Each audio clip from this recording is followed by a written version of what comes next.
السلام عليكم ورحمة الله وبركاته. أهلا بكم مع أحمد البجوري في قناة منوعات أحمد البجوري اليوتيوب والفيسبوك أحمد البجوري. أهلا بكم. النهاردة جايب لكم مفاجأة كبيرة. كلنا كنا مستنيين نعرف مين أهل إسلام ضحية عزيزة بنت إبليس. كلنا مستنيين نشوف مين أهل إسلام ضحية عزيزة بنت إبليس. إسلام ضحية 43 سنة، ضحية اتخطف من هو طفل من مستشفى الشاطبي. أمه خدته ودته المستشفى وهو عنده الصفرة. طبعا كلنا مستنيين نعرف مين أهل إسلام ضحية عزيزة بنت إبليس، وعايزين نشوف مين هم أهل إسلام ضحية عزيزة بنت إبليس، وعايزين نعرف هل التحليل طلع إيجابي ولا لأ، وإزاي أهل إسلام وصلوا له. النهارده ودلوقتي هيكون معايا أخوه علشان يأكد برضه معاكم إن هو أو هم وتواصلوا مع إسلام عن طريقي. وعايز اقول لكم كمان ان حصري على قناتي على اليوتيوب منوعات احمد البجوري، الاب والاخ والاخوات والعيله معاكم هنا في القناه. عايز اقول لكم تعب 34 سنه مش لاسلام بس، تعب 43 سنه مش لاسلام بس، تعب 43 سنه لام لاب لاخوات لإسلام، لناس نفسها تعرف نهاية إسلام وصلت لإيه. هو إسلام هيرجع لأهله ولا لأ؟ هو إسلام كل التعليقات اللي بتقول له احمد ربنا وعيش وكمل حياتك مع أولادك يسمع كلامهم ولا لأ؟ طب اللي حصل إيه؟ اللي حصل إن أنا كنت قاعد وكنت مصور فيديوهات مع إسلام من 5 سنين تقريبا. اخته كلمتني على التيك توك وقالت لي ان هي شاكه ان اسلام اللي انا مصور معاه ان هو اخوها وعايزه رقم تليفوني. طبعا انا فرحت اديت لها رقم تليفوني. قالت لي بابا هيكلمك. والدها كلمني على الواتساب من ليبيا، هم اصول ليبيا، وكلمني وقال لي ان اسلام دوت ابني. قلت له طب ايه اللي مخليك مصدق ومخليك متأكد؟ قال لي ابني نفس مواليد اسلام ونفس الوقت اللي اسلام اتخطف فيه. قلت له طب وبعدين؟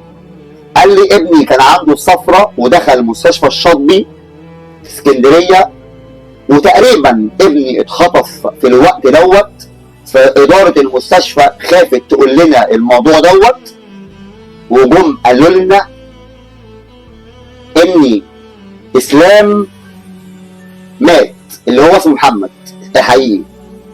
طب فين الجثه؟ مفيش جثه، احنا عارفينها معرفتنا. وطبعا الام ست طيبه وست غلبانه صدقت الموضوع ومشيت.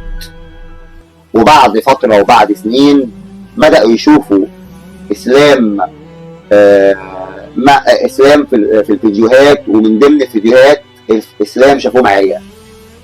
طب هم عايزين يوصلوا لاسلام، بعتوا الاسلام عن طريقي وانا كلمت اسلام.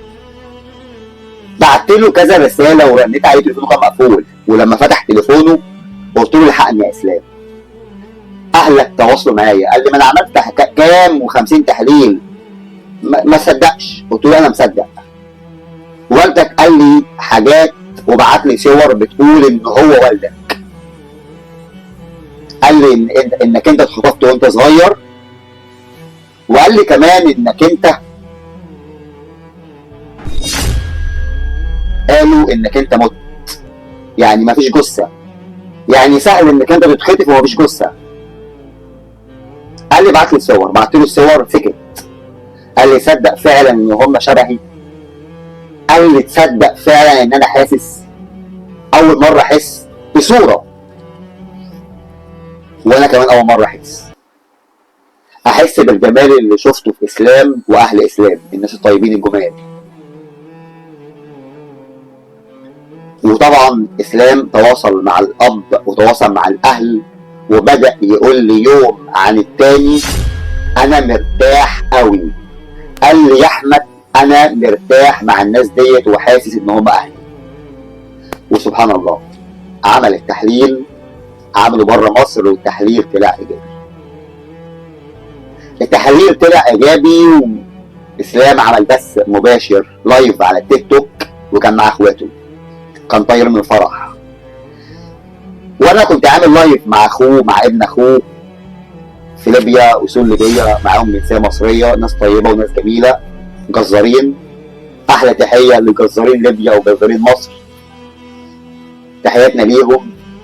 الناس اللي ضحكتهم بجد بتنور، الناس الطيبين اللي فرحتهم ما تزيدش عن فرحه اسلام، اللي فرحتهم كملت بوجود اسلام. ودلوقتي معايا هوريكم صوره اخوه وهتسمعوا مين ازاي وصلوا الاسلام. خليكم معايا دلوقتي، هتسمعوا ازاي اسلام وصل لاهله وازاي اسلام كلم اهله. السلام عليكم، ازيك عامل ايه؟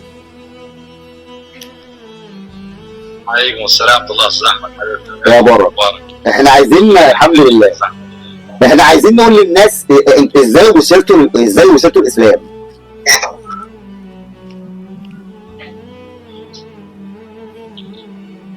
الناس عايزه تعرف ازاي وصلتوا الاسلام. اول حاجه الفضل سبحانه وتعالى يرجع لربنا الاول، تمام؟ طبعا. بعد كده طبعا اكتر حد وصلنا باسلام فهو حضرتك يا استاذ احمد. الحمد لله. احنا اول مره شفناه مع الاستاذه منى العراقي من 11 سنه حضرتك، تمام. وبعد كده الاستاذ عمرو الليثي، وبعد طبعا الفضل يرجع لربنا زي ما انت قلت، وطبعا ليك حضرتك اكتر حد اشتغلت على اسلام ووصلتنا بيه بفضل ربنا سبحانه وتعالى. الحمد لله، الحمد لله، فضل من ربنا. من مده ده كله يعني بقى له يعني 4 شهور وحاجه زي كده، تمام؟ الحمد لله. واول ما تواصلنا مع اسلام توصلنا عن طريق حضرتك يا استاذ احمد. الحمد لله. الفضل يرجع لك ووجودك ان شاء الله.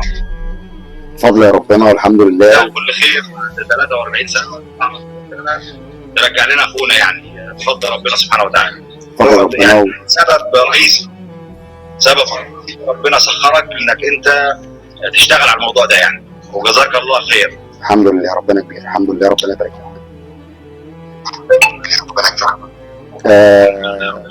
تحياتي طبعا. الحاج، الناس عايزه تعرف اصول حضراتكم ايه، جنسيتكم ايه؟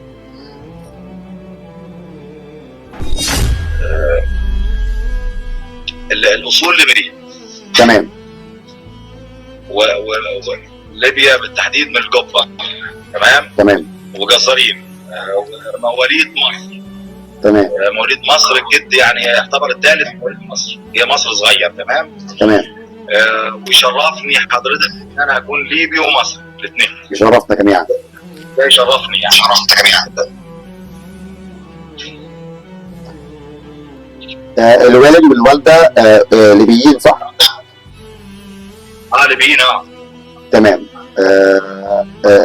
هو اسلام ليه كم اخ شقيقه وكم اخت شقيقته، وليه كم اخ يعني شقق او مش شقق؟ هم حضرتك احنا 9 اولاد و11 بنت. اللهم صل وسلم على سيدنا محمد وسلم على سيدنا. تمام. تمام. ما شاء الله. لسه مسجل عن سبحان الله يا جماعه. سبحان الله يا جماعه.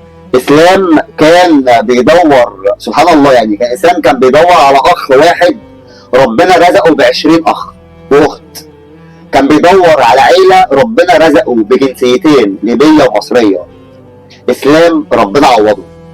اسلام ربنا عوضه قوي علشان هو راجل وابن حلال. ودايما كنت بقول مفيش حد ابن حلال بيفضل 43 سنه بيجري ويدور على اهله. كنت متاكد 100% الاسلام ابن حلال، رغم كلام اللي عزيزه قالته اللي وجع قلبي انا شخصيا. ما بالكم وجع قلب الاسلام ازاي؟ لما قال اصل لو الاسلام عرف حقيقته ايه ممكن يموت نفسه، والحقيقه ظهرت. طلع ابن رجاله، اهله رجاله، وارجل ناس في الدنيا. ربنا يكرمك يا اسلام، وتحياتي لكل شخص وقف مع اسلام. تحياتي لكل اخ الاسلام مبسوط وفرحان بوجود اسلام. تحياتي لكل حد وقف في قضيه اسلام. تحياتي لكم جميعا، ويا ريت كلنا نكون سبب مع بعض وسبب لبعض ان احنا نساعد بعض في اي حاجه. يا ريت نساعد بعض. اي حد يقابلك محتاج حاجه ساعده، بالله عليكم يا جماعه ساعدوا بعض. يا ريت نساعد بعض عشان خاطر احنا ما اتخلقناش عشان ناخد من بعض وخلاص. احنا ربنا خلقنا علشان نساعد بعض يا جماعه، عشان ندي بعض ونساعد بعض ونقف جنب بعض وكتفنا يبقى كتف بعض. وانا من هنا بقول انا شرفني قلتها قبل كده كتير ان اسلام يبقى اخويا، ولو ما كانش لقى اهله قسما بالله انا كان عندي استعداد ان هو لو محتاج اسم والدي كان ياخده. وشكرا ليكم. ادعوا الاسلام الايام اللي جايه ربنا يريح قلبه وربنا يريحه، علشان اللي جاي اصعب من اللي فات. اهلا بيكم واستنوا لقاءات كتيره جايه. كان معاكم احمد البجوري من قناه اليوتيوب من احمد البجوري، والتيك توك والفيسبوك احمد البجوري. السلام عليكم.